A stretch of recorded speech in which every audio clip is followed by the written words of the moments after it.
बोला.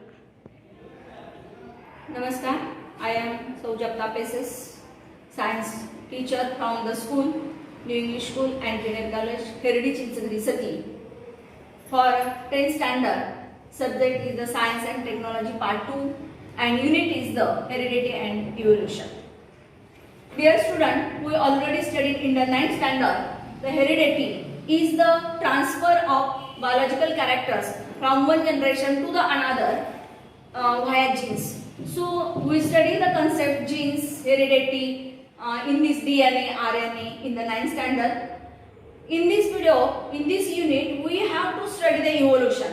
So evolution is the gradual change occurring in the living organisms over a long duration. In this way, the scientists also study the theory of evolution. The first living material has been formed in the water of the ocean, and from this material the unicellular organisms are formed in the water, and gradual changes occurs in the unicellular organisms and multicellular and complex organisms are formed. In this way, the formation of living organism process is occurs, and in the 300 crore years, changes and development in the living organisms had been all round and multi-dimensional, and this leads to the evolution of different types of the organisms. This overall process is called the evolution, and at the last point there is another definition of the evolution: the progressive development of the plants and animals from the ancestors having the different structural and functional organization is also called the evolution. In this way, we study the different meanings and different definitions of the evolution.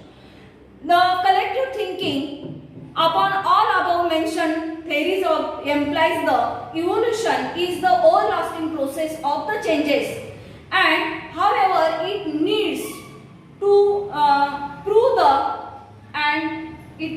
proof. Following are the various proofs to prove the theory of evolution. First is the morphological evidences, second is the anatomical evidences, third is the vestigial organ, fourth is the palatological evidences, fifth is the connecting links, and last is the embryological evidences. Now we study first two evidences, and for the morphological evidences we observe the figure as shown on the blackboard. There are the three animals and we observe their characters. They have the structure of mouth, then the position of the eyes, structure of the nostrils, ear pinna, and thickly distributed hairs on the body. These are the same characters of these animals. Then we see the three diagrams of the plants, and these three diagrams of the plant shows the structure of the leaf same, the shape of the leaf also the same, and venation of the leaf and the leaf petiole are the same.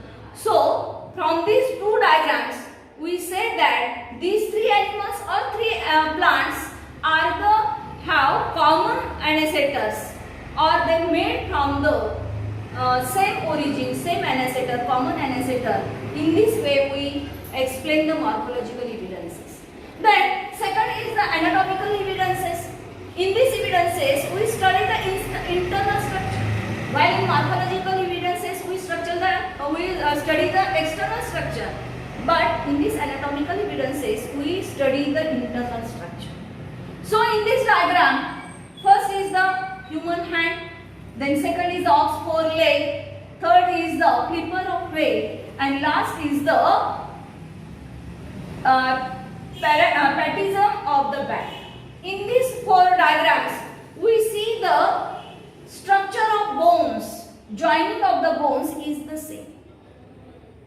Now we study the structure, internal structure is the same, but their external structure is the different. Also every organ of these animals are the used in the animals also the different, but their internal structure is the same. So same internal structure or same joining of the bones leads to the same origin of these plants, or these animals have the same ancestors or the common ancestors. In this way, we study the two evidences of the evolution. At the end point, there is one of the question which is asked in the examination, board examination. So there is a flow diagram, and in this flow diagram there are 5 squares given. At the middle of the square there is write down evidences of the evolution. From 6 evidences, 2 are already given to you, and at the empty squares we have to write down the 2 evidences from these 4 points.